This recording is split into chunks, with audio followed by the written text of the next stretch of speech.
Happy New Year. Happy, beloved, blessed, grace-filled, glorious, joy-filled New Year to all of you here and all of you at home. I want to take a moment and thank Rev Barb for her beautiful service last Sunday. Wasn't that lovely? Yeah. So, the Buddha said, "What you think, you become." In the Hebrew Bible in Proverbs 23:7, "You are what you think." The transcendentalist Ralph Waldo Emerson wrote, "You become what you think about." And Ernest Holmes, considered to be the synthesizer of this beautiful new thought teaching of ours, said, "Change your thinking, change your life." This was, of course, made very famous by Wayne Dyer, who even wrote a whole book about how that connects to the ancient wisdom of the Tao. Now, none of them were talking about the random thoughts that we humans can have. That's just a normal part of being human. We're all human, yes? Okay, just clarifying. But rather the connected thoughts are continual thoughts or thought patterns that exist within each one of us. And so just like in the ancient mystical teachings across the millennia and our metaphysical philosophy here in New Thought, we understand that life is lived from the inside out. Everything in our world would like you to see it the opposite, that it's fix the outside, and then all will be well. Anyone? New Year's resolutions? Anybody? Yes? We understand, we teach that the truth, the spiritual highest truth, is that we live from the inside out, that what is occurring on the inside of us is reflected on the outside. Therefore, it behooves us to fearlessly excavate our innards. And what better time to do that than New Year's, this time of year? And I understand that there is sort of like a camp over here of sort of diehard New Year resolutionists. And then over here on the opposite side of the spectrum, we have the, I will not do New Year, new me. I will do New Year's, same me, and I will tiptoe gently into considering maybe some things I might want to shift. And then we have the camp in the middle. It's a little bit of this, and a little bit of that, and a lot of this. So I get it. I understand. And I want to kind of bring all of this together for us so that we can create some beautifully aligned structure for ourselves. Yes? Does that sound good? So, again, what you think, you become. You are what you think. You become what you think about. Change your thinking, change your life. What you think, you become. You are what you think. You become what you think about. Change your thinking, change your life. The title of my talk today is Releasing Expectations That Hold Us Back, Freedom in the New Year. Freedom in the new year. Again, freedom, our life, starts inside. Folks ask me all the time, how do I change this fill in the blank, Rev Shannon? I want to bring this fill in the blank into my life. I keep trying, but it's not working. And what I notice often is that they may be doing all the work on the outside, all the outside things, creating the outside structure without fearlessly excavating their innards and seeing where it is they might be unintentionally and usually unconsciously sabotaging their intention or their New Year's resolution, whatever that may be for them. They have set very high expectations for what they want, but their intention, whether it's for New Year or not, doesn't come to fruition. And they become so disappointed, which causes a whole new set of issues. Anybody relate? Can anyone? Just me? Can anybody? Okay. Yeah. Yeah. We humans do that, don't we? We set these very high expectations for ourselves in relationships, in career, in creative expression, all of that. In the 12-step communities, there is a saying, expectations are premeditated disappointments. Isn't that brilliant? Expectations are premeditated disappointments.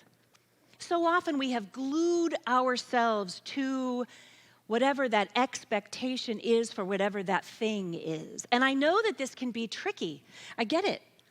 You know, it's part of life. We have certain expectations about how a vacation is going to go, or how the holidays are going to be, or how our relationship is supposed to look. The way to go about life successfully is to acknowledge that of course, we are going to have our human expectations. But the key comes from the Buddhist tradition. The key is to have the normal expectations in life and remain unattached, not to be confused with detached. When I first started studying Buddhism, I thought for the longest time that Buddhism was kind of mean. I really did. Because I thought, well, they're just detached from everything. No. It's unattached. So what we would say in our metaphysical New Thought teaching is the way that I like to explain it and teach it and live it in my own life. The concept of remaining unattached is to create room for spirit. My prayer, my constant prayer is, God, give me the strength to get out of my own way so that spirit may move through me. Each one of us is here to be a channel of the divine in whatever way, whether it's through parenting, whether it's through showing up in your community, whether it's through being a good neighbor, whatever that may be. We think we are attached to something the way it must look. However, God, Spirit, Source, whatever word works for you, has such a bigger, better, more divine idea that is for the highest good of all. We might not even see it in the moment, but it's for the highest good of all. If we can create room for that, if we can get out of our own way, our bloated nothingness, as Emerson said. So, this idea of remaining unattached to the outcome is tricky. Herein lies the rub. It is a lifelong spiritual practice, I am here to tell you, so be gentle with yourselves as I proceed. So, the way to experience freedom, and really, when you get down to it, when you whittle it down, what we humans really want is freedom. We want the inner freedom to know our worth. We want the inner freedom to be happy, to experience joy, to experience love, to experience each other. We want that freedom. The key, the Buddhists teach, is in order for that to happen, we must mind our mind. We must mind our mind. And you know, in January, there are centers for spiritual livings all over the country and in the world that spend the month of January sort of doing what they call going back to the basics. So I'm bringing in one of these main basic tenets of our teaching about being aware of our inner life, of our thinking, of our mind. And what I can tell you is that when we mind our mind, which is easier said than done, I understand, our life changes moment by moment, breath by breath. So it was Christmas Eve morning, just this past Christmas Eve, 5:30 a.m. My husband David, our oldest daughter Livia visiting from Wyoming, and our little dog Malachi. We are getting ready to go to the airport. I get into the lift, and I kid you not. I am sitting there in the lift, trying to wake up. It's 5:30 in the morning. I look, I think I'm seeing a mirage. It is actually an entire interfaith altar, like glued to the top of the dashboard of the lift. of the car. I'm sitting there like, is this really, wait, what am I seeing? Is this true? There's the Buddha, there's Jesus, there's Kuan Yin, there's Mary, there's the angels, there's Lakshmi. There's even a little mini Tibetan prayer flag tied to the visor of the lift. I know that I am in for a ride. I absolutely knew, okay, this is a sign, and I am being guided, because here is what happened. We spent 11 hours at the airport on Christmas Eve trying to get to California. Flight after flight after flight after flight was canceled. And I had such an opportunity. Oh my. So many teachers for me in that airport. It was hilarious. I was sitting there and I knew at about hour 6, I was like, oh, okay, God. Really, this is my New Year's sermon. Okay. And then I got it. So here's the thing. After 3 hours standing in line, I finally get up to the gate agent. My husband is here with our little dog, Malachi. And, you know, everyone sort of camps out in airports when you have like your staked out space. You know how that is? Like there's a group playing cards over here, and these guys are just all, you know, having Burgerville. And, you know, this group has long gone over to the bar to numb everything out because they're just done with it. And, you know, it's just like, it's an observation in human behavior and spiritual growth. So I get up to the gate counter, and this woman just looks at me, and she's just like a deer in the headlights. And I can see from her eyes, she literally looked at me like, please be nice. And so I could see her little hands were shaking. And I looked at her and I said, I just want to start by thanking you. And she just welled up with tears. She's like, okay, where are you going? I'm going to help you. Now, keep in mind, the gentleman, the other gate agent on the other side of the counter is so pissy and mean and mad and tired and probably hungry, and had said to all the customers, I heard him say, I've been here since 3 o'clock in the morning, don't give me a hard time. Allison, however, was like, how can I help you? How can I help you? Right off the bat, wow, thanks, B, look at that. Yay, I got Allison. So we're making friends. She's helping me. I'm telling you, we booked a flight from Palm Springs. We got on Palm Springs. We'll rent a car. David's right here. He's Googling. There's no more rental cars in Palm Springs. Forget Palm Springs. We get one in Oakland. We got one in Oakland. She's ready to print out the ticket. That was canceled. I mean, it was unreal. I travel all the time. I love to travel. I travel domestically all the time, as many of you know. I travel internationally several times a year. It's part of my spiritual practice. I have never in my life seen anything like this. I don't know if any of you saw the news. I've never seen anything like it in my life. So I thought, well, okay, I'm clearly here for a purpose. I am clearly here for a purpose. So Allison she's trying San Jose. She's trying all the different places in California to try to get us to our destination in Los Angeles to be with our loved ones. And right in the middle of it, this couple comes over. So kind. Clearly they had been crying. They come over to her and they'd say, excuse me, which was, fine. Meanwhile, just so you know, right before they came up, she looked at me and she said, there's 200 people behind you. Just so you have a sense of it. And I'm like blessing them from the back of me. So this couple comes up and he's like, I'm so sorry. They had bought Allison a water bottle that had an image of the world map on it, and there was a card that had her name on it. And they just said, we just have to give this to you. Clearly they were there hours before we were, and we were there at 5:30 in the morning, so maybe they were there the night before, I don't know. They came up and said, thank you so much. And the man was fighting back tears. Allison got up, they hugged. These are two strangers at the airport. They actually took time out of this unbelievable kerfuffle, and they went and they bought her a gift for her kindness at helping them. So she says to me, I hope that I can do the same for you. Because I said, oh my gosh, see, there's so much good in the world. There's so much good in the world. She said, okay, there's so much good in the world. There's so much good in the world. Let's get you to San Jose. Okay. So there's nothing at all that day. So she says, I can get you on a plane at 7 o'clock in the morning. I'm like, I'll take it. Christmas morning, I'll take it. She said, but in the meantime, you might try Southwest. They seem to have a couple of flights. It's about 4 o'clock in the afternoon by now, and I went, oh, okay. Thank you for the 7 o'clock flight. Both David and I are on that. That'll be fine.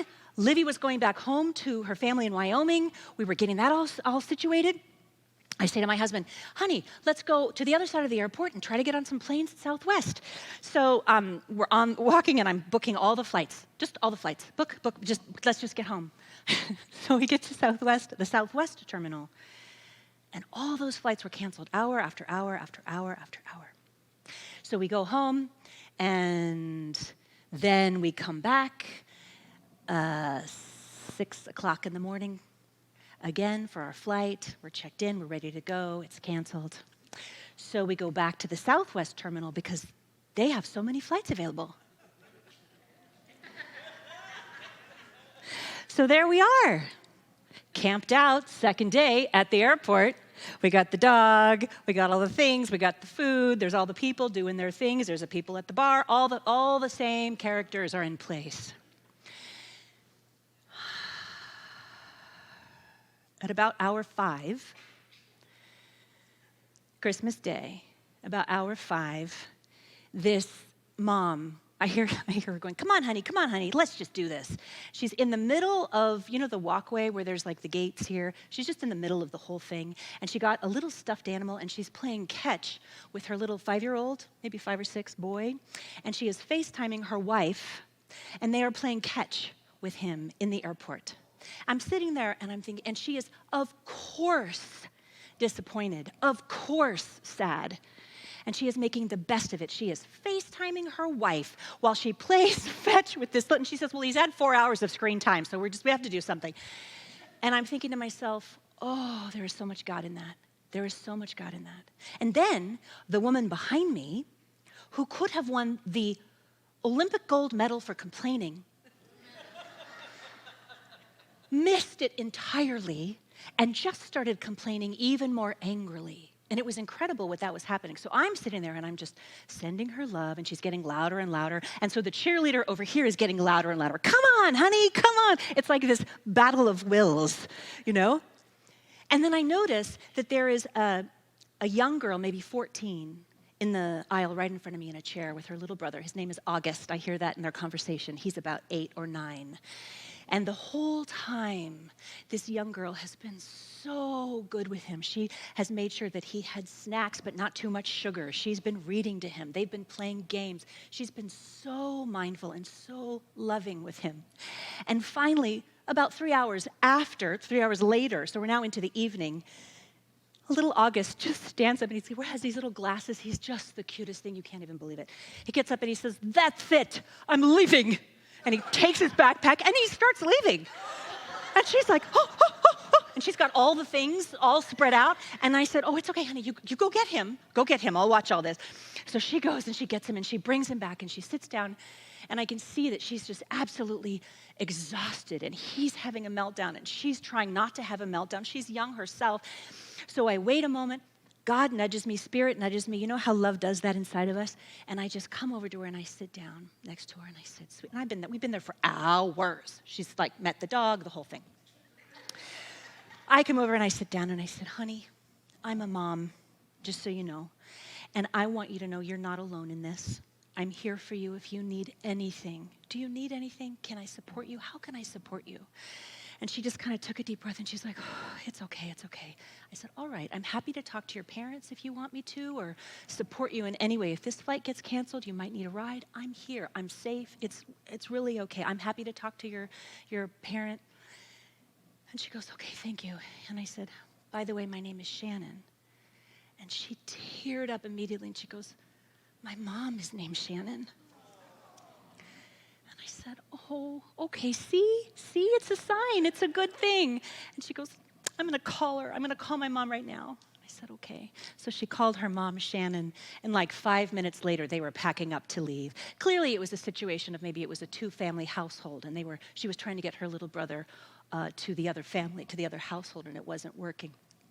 And so they left, and I thought to myself, connection, look at that, I could have missed that. How many times do we get a nudge to speak to someone, to say something, and we don't? We don't want to invade their space. I was so grateful in that moment that I had the courage to say, hey, sweetie, I'm Shannon, can we talk? My experience at that airport was for the books. It was for the books. The last several hours, we were simply waiting for them to find a flight attendant somewhere in Oregon to wake them up in the hotel. They said this, by the way. We're trying to find sorry, everyone. I know this is really bananas. We're trying to find a flight attendant. We're calling all the hotels and trying to wake them up. We understand if you don't want to stay. It didn't happen. So we ended up getting back in a lift, coming back here, and having Thai takeout, a very late Thai takeout for Christmas dinner. And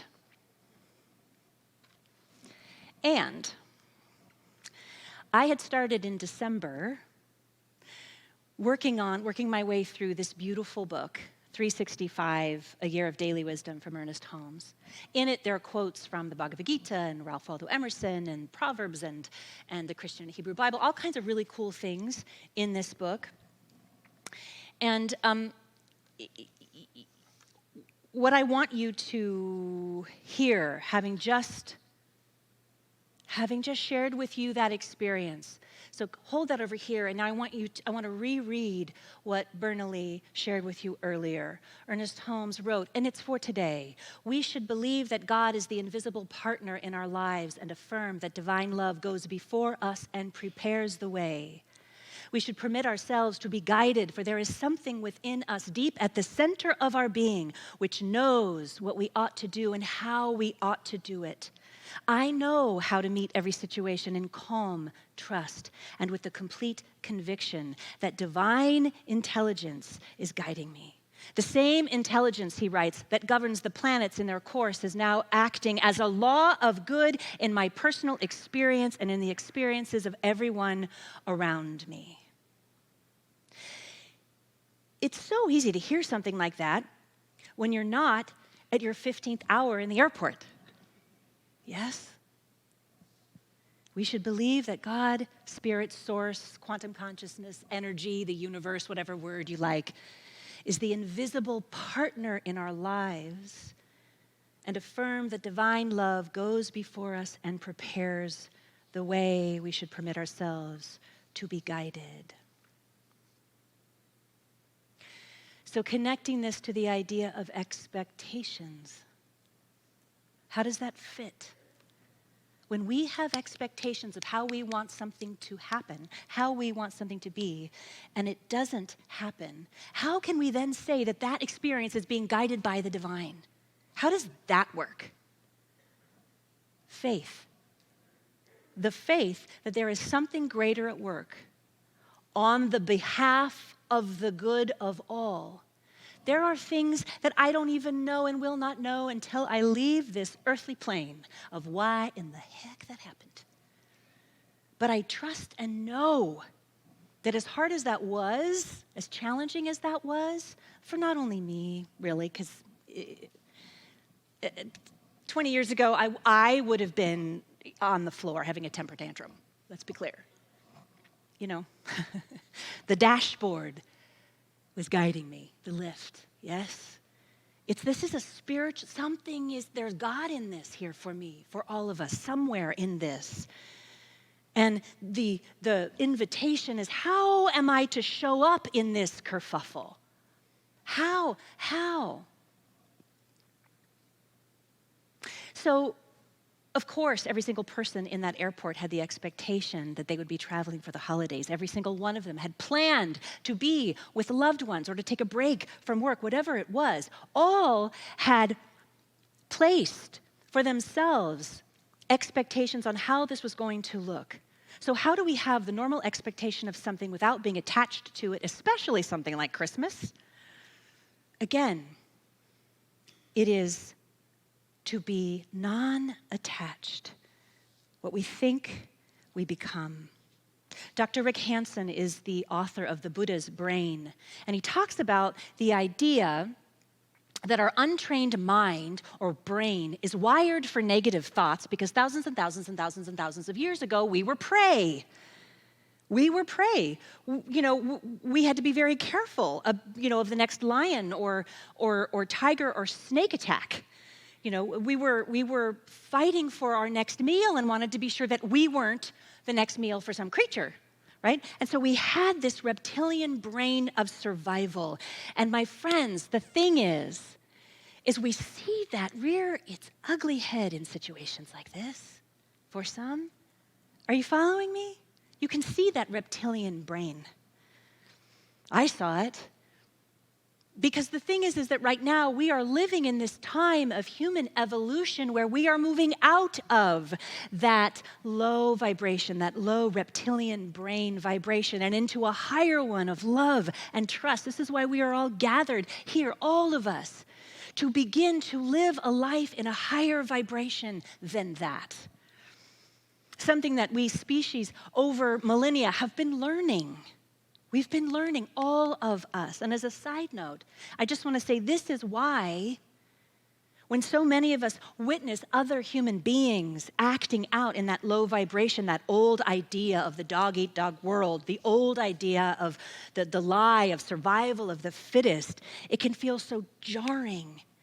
It can feel so painful to our sensibility. On the macro level, this ideology is prevalent in the white supremacy hate groups and in the folks who are climate deniers because they are receiving profits from their businesses which hurt our planet, yes? This is the macro of the reptilian brain in action. And because they clash with our sensibility so harshly, we have an opportunity to recognize in those moments, just like the woman behind me who was complaining so loudly. They are here to illustrate for all of us that we no longer want or choose to operate from that low vibration. So on the micro or the much, much, much, much, much smaller level, we see this out picture in many places, yes? Some of us are seeing this out picture in our families, in our communities, in our workplaces. When we find even ourselves thrown in situations that we did not expect. Now, we all experience disappointment. That's a given. When the idea we have in our mind or the expectation doesn't happen, that is totally normal. So I want to give us all a tool. I want to support you in this for 2023 so that we can recognize when we ourselves are in that reptilian brain, low vibration state, and when others are, and what we can do about it. So here's the deal. We cannot always control our first thought.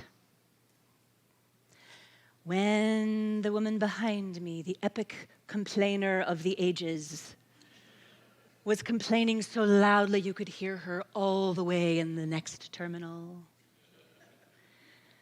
my first thought was not a holy one.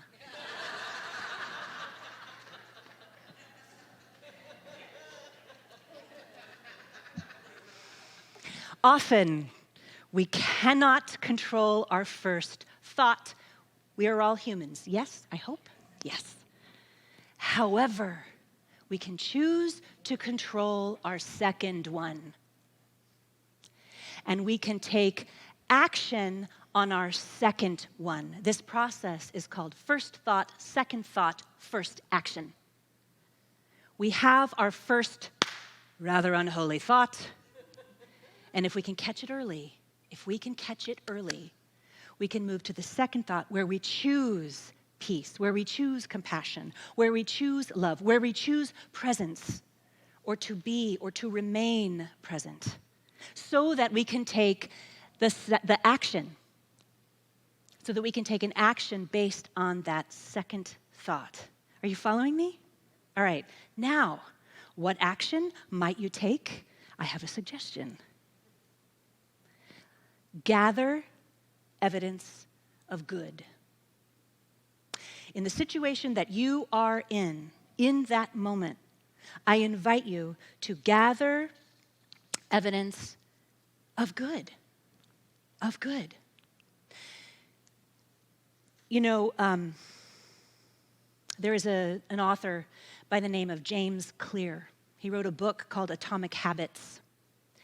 And in that amazing book, he wrote, "Every action you take is a vote for the type of person you wish to become. No single instance will transform your beliefs, but as the votes build up, so does the evidence of your new identity." Every action you take is a vote for the type of person you wish to become. No single instance will transform your beliefs, but as the votes build up, so does the evidence of your new identity. Gather evidence for the good. When you are in a tricky situation, a difficult situation, an unexpected situation, look around and find the good, or as Mr. Rogers used to say, look for the helpers. Taking that a step further, decide you're going to be one of the helpers. You can't be one of the helpers and be in the low reptilian brain. They can't coexist. So I invite you this week to notice when you are gathering evidence for what is good and when you are gathering evidence for what is not good. And then just gently notice how that feels in your body. As we move into this new year, I invite you to begin this as a spiritual practice. In any given moment, when something is going on, whether it's in a relationship, whether it's a moment, wherever it is, am I gathering evidence for good here? Am I seeing what's good, or am I seeing what's not good? And notice that. You can shift this for yourself. And as you begin to do this, you begin to see more good in the difficult situations. What automatically happens is you become more grateful. Because when we live in the energy field of good, I could have told you that entire story without one negative thing, right? I wanted to illustrate the story and give you evidence for good and evidence for bad. Because it's difficult. There are difficult situations. But if we can constantly begin in our lives to notice where we are in the negative, where can we remember? Where can we remember this ancient wisdom? What you think, you become. So what are you thinking? What are you thinking? What are you gathering inside? Evidence of good or evidence of not good? Lynn Twist wrote, "What you appreciate, appreciates." Isn't that fantastic? What you appreciate, appreciates. She's a financial abundance teacher. What you appreciate, appreciates. So I invite you into this. They go hand in hand. And this is a spiritual practice, this idea of seeking out, gathering evidence for the good, and then allowing that to be felt in your body so that you can express more gratitude in your life. And when you express more gratitude in your life, what are you? You are free. It is directly connected. Gratitude in your body temple allows space and spaciousness for the freedom to be who you are, how you are, to accept others who they are and how they are. I want to personally invite you all. I have a visioning class coming up. It starts actually tomorrow night. And really, it's taking all of this and how we can, through spiritual practice, create a really beautiful opportunity to step into visioning for your life in 2023. I have a bit of a different take on it than the traditional class. I've updated it a great deal because I think there's enormous value in brainstorming and in the idea of visualization. And I want to marry that with the idea of visioning, co-creating with the divine. So for those of you who know what I'm talking about, I invite you into that. For those of you who don't, I invite you into that. The classes are recorded, so don't worry if you have to miss one. So I invite you to call in a beautiful 2023 for yourself. There is an opportunity here in the midst of all of it. First, choose your second thought and act on that one. Second, gather evidence of the good in whatever situation you find yourself in. It is always there, even when it is hidden. And 3, allow that gratitude to fill you up so that freedom that is your birthright can be fully felt. Hi, friends. Thank you so much for watching, and I hope that this message supported you. We are a nonprofit, and we do all of this based solely on the gifts that you give. No amount is too small or too large. You can text to give. You can go online and check out our website. We're doing so much. You can give that way. Thank you so much for being here, for being a part of this community, and for supporting this message of bringing more light, more love, and spirit-led social action out into the world. Thank you. You're loved. So loved.